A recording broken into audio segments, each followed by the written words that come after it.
कर्मयोग की चर्चा चल रही है।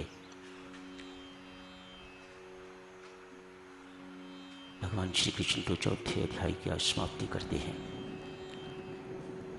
पर हम तो कर्मयोग की इस चर्चा जो कुछ दिनों से चल रही थी उसी को आगे जारी रखते हैं। संभवतः कल भी वही चर्चा जारी रहेगी।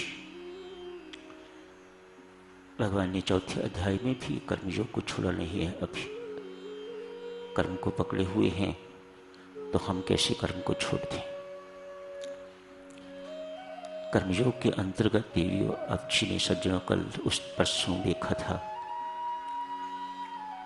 किस प्रकार भाव के परिवर्तन से कर्म बंधन का कारण न रह के तो मुक्ति का साधन बन जाता है,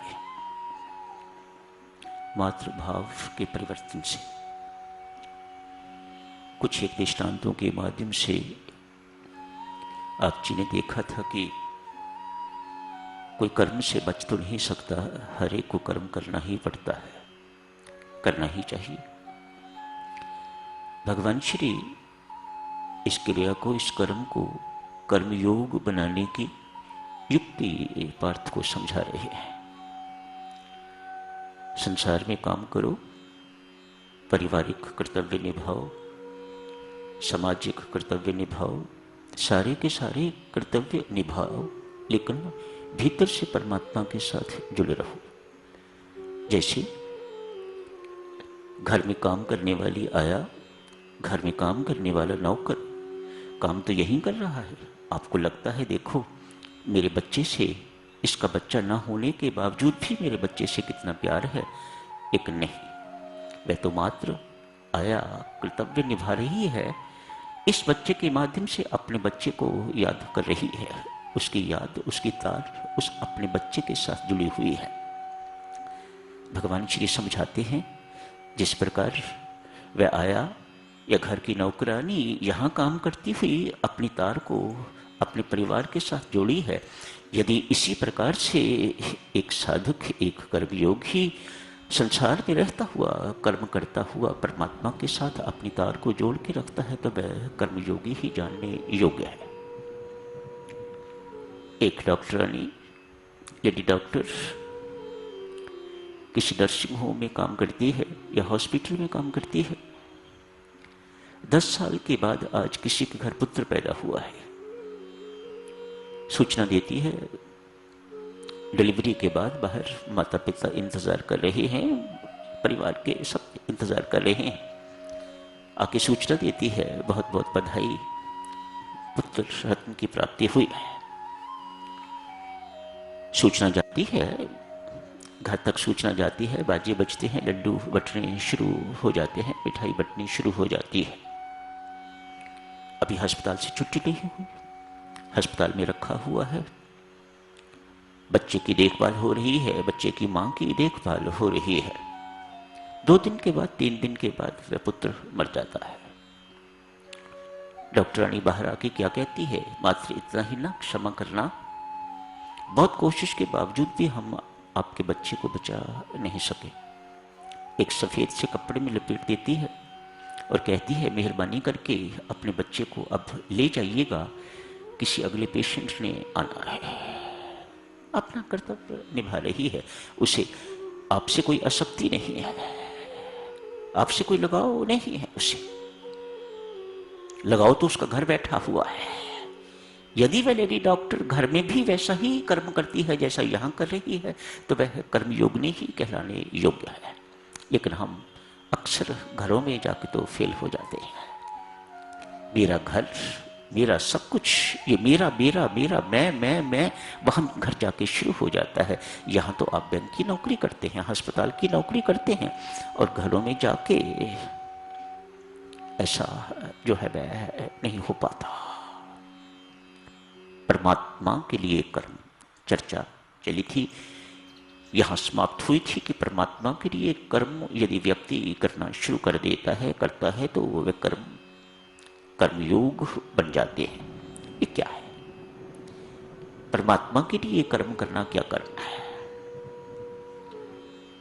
एक नाथ जी महाराज, एक संत, आज किसी नाई की दुकान पर गए हैं, छोटी छोटी बातों से हर कोई सीखता है। जिसने अपने सीखने के द्वार ही बंद कर दिए हैं वह साधक तो नहीं हो सकता। साधक अपने सारे के सारे सीखने के द्वार खुले रखता है। जहां से भी उसे कुछ सीखने को मिलता है वह सीखता है। वह कहता है ये संसार बहुत बड़ा विश्वविद्यालय है, यहां व्यक्ति हर दूसरे बंदे से सीखता है, हर कोई सिखाने वाला है। बस सिर्फ आपके सीखने के द्वार खुले होने चाहिए। कोई परिस्थिति, कोई घटना, हर कोई कुछ सिखा के ही परमात्मा वह आपके सामने प्रस्तुत करता है। अरे सीखो, अपनी बुद्धि को ठीक करो, इस सिखाने के लिए मैं ये चीज प्रस्तुत कर रहा हूं। आप रोते हैं, धोते हैं तो वह परमात्मा को दुख देता है। कैसे व्यक्ति हैं, मैंने ये घटना प्रस्तुत करी है कि इससे कुछ सीखने को, इसकी मति ठीक हो कि आगे से ऐसी गलती नहीं करनी है, ये कुछ नहीं करना है, ऐसा कुछ करना चाहिए। मैं सीखने के लिए कुछ घटना प्रस्तुत करी है। एक नाथ जी महाराज नाई की दुकान पर गए हैं, जाके कहते हैं भैया परमात्मा के लिए मेरी कटिंग कर दो। बहुत से लोग बैठे हुए थे। नाई ने सबको हाथ जोड़ के कहा, ग्राहक और बैठे हुए थे, कटिंग करवाने वाले, कोई शेव करवाने वाले बैठे हुए थे वहां पर। उनको कहा माफ करना भाइयों, पहले परमात्मा का काम, बाद में आपकी बारिश। इनको आउट ऑफ टर्न, मैं पहले कटिंग इनकी करूंगा। आपको इंतजार करना हो करो, कल आना हो कल आ जाना, थोड़ी देर के बाद आना हो बाद में आ जाना, पर मैं पहले इस स्वामी की, इस भक्त, इस संत की कटिंग करूंगा। लोगों ने कहा ठीक है। सब जानते थे एक नाथ जी महाराज को। महात्मा की कटिंग हुई। कटिंग के बाद एक छोटी सी थैली महात्मा ने निकाली और उसमें से कुछ पैसे नाई को देने के लिए निकाले तो नाई ने महात्मा का हाथ पकड़ लिया। ये क्या है महाराज, आपने तो कहा था परमात्मा के लिए मेरी कटिंग करना। मैंने ये परमात्मा के लिए कटिंग करी है, पैसे के लिए नहीं। एक नाथ जी कहते हैं कर्मयोग मैंने सीखा है तो इस नाई से सीखा है। सारी जिंदगी भर ये दृष्टांत अपने जीवन में जो घटित हुआ अपने प्रवचनों में सुनाते रहे। हम कर्म करते हैं, उसके पीछे आशय देखिएगा। हमें धन्यवाद चाहिए, गले में फूल माला चाहिए, धन चाहिए, यशमान चाहिए, पद प्रतिष्ठा चाहिए। हमें ये चाहिए कि हमारी जो आज्ञा है, हमारा जो कहना है, उसका अक्षरशः पालन होना चाहिए। कितनी सारी अपेक्षाएं रख के तो हम कर्म करते हैं। एक नाथ जी कहते हैं ये परमात्मा के लिए कर्म है। प्रसिद्ध वैज्ञानिक आइंस्टीन बहुत बड़े वैज्ञानिक हैं। आज किसी दूसरे राज्य में उन्हें किसी डिस्कोर्स के लिए बुलाया गया है। बड़े बड़े विद्वान इकट्ठे हुए हैं, राजनेता इकट्ठे हैं, अन्य वैज्ञानिक जूनियर सीनियर बहुत इकट्ठे हैं। उनकी डिस्कोर्स को सुनने के लिए प्रस्तुत किया है। करने के बाद शाम को फ्री हो गए तो घूमने के लिए निकले। ये उन्हीं के शब्द हैं। मुझे जिंदगी में जहां भी अवसर मिला, जहां से भी, जिस व्यक्ति से, जिस घटना से, जिस स्थिति से कुछ मुझे सीखने को मिला, पीछे नहीं हटा। इसलिए मैं संसार को महाविश्वविद्यालय कहता हूं। जो संसार में रह के नहीं सीख सका, मानो उसने अपने सीखने के सारे गेट्स बंद कर रखे हुए हैं, वह कहीं से सीख नहीं पाएगा। ये परमेश्वर ने इतना महान विश्वविद्यालय हमारे लिए बनाया हुआ है सीखने के लिए, जो यहां रह के नहीं सीख सका वह कहीं से भी नहीं सीख सकेगा। उसे कोई गुरु नहीं सिखा सकेगा, उसे ब्रह्मा तक भी नहीं सिखा सकेंगे, कोई भी नहीं सिखा सकेगा उसे। ये संसार चलता फिरता हर जगह विस्तृत विश्वविद्यालय है, जहां हर व्यक्ति हर घटना आपको सिखाने के लिए तत्पर है, तैयार है। एक कुम्हार देखा, बहुत सुंदर सुंदर चीजें बना रहा है।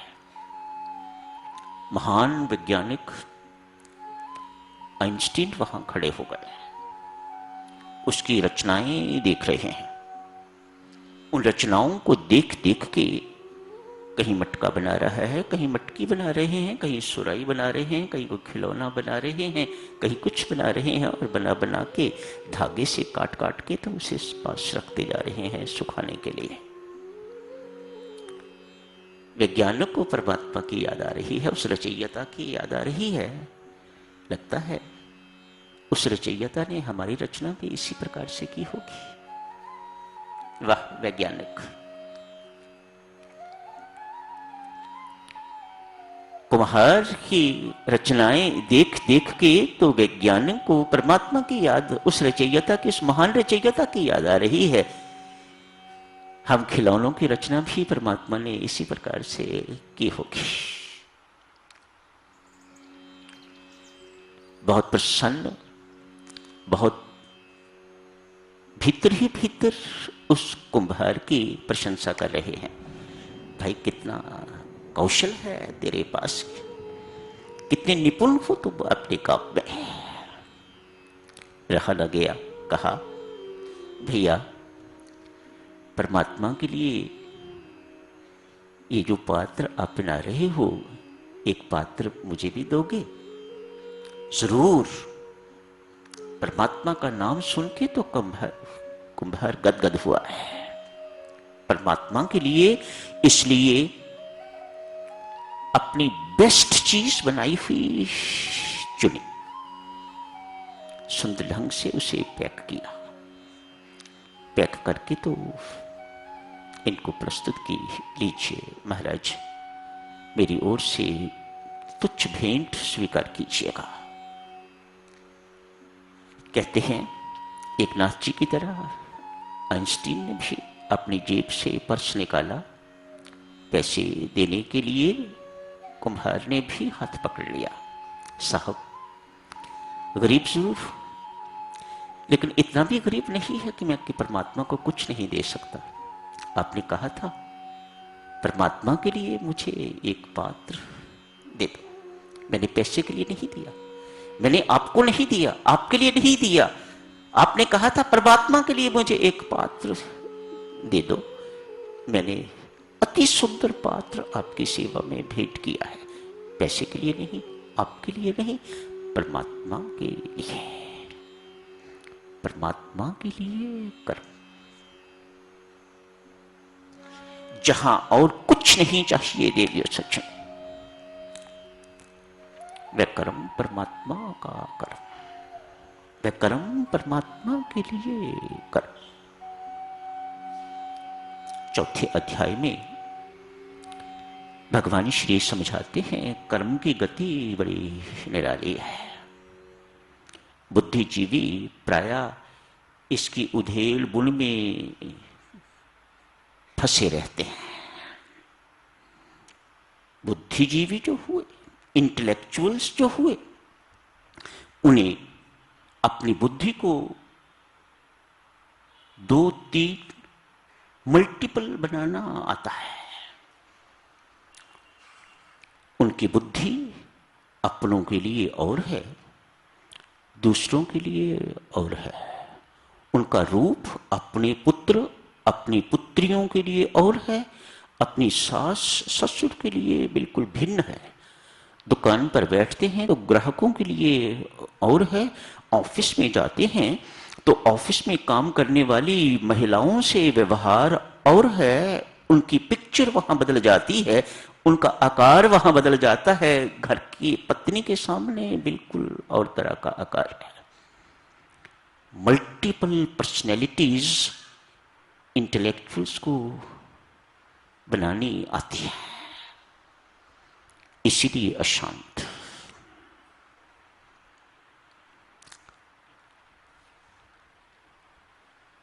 इसीलिए अशांत, इसीलिए कला, इसलिए घर घर के झगड़े, भीतर भी इसलिए महाभारत का युद्ध होता रहता है। सत्य और असत्य विचारों का युद्ध, धर्म और अधर्म का युद्ध भीतर ही भीतर चलता रहता है। फिर भीतर ही भीतर चलता रहता है तो बाहर भी यही हालत है। पुत्र पुत्री तो आपको दिखाई देते हैं, इनके प्रति जो मेरा कर्तव्य है वह मुझे निभाना चाहिए। सास ससुर के प्रति जो कर्तव्य है वह आपको बोझ महसूस होता है। तो ये देवियों सज्जनों, हमारी पर्सनैलिटी का दोष है, हमारी बुद्धि का दोष है, ये कर्मयोग नहीं। कल जारी रखेंगे इस चर्चा को, आज यही समाप्त करने की इजाजत दीजिएगा। धन्यवाद।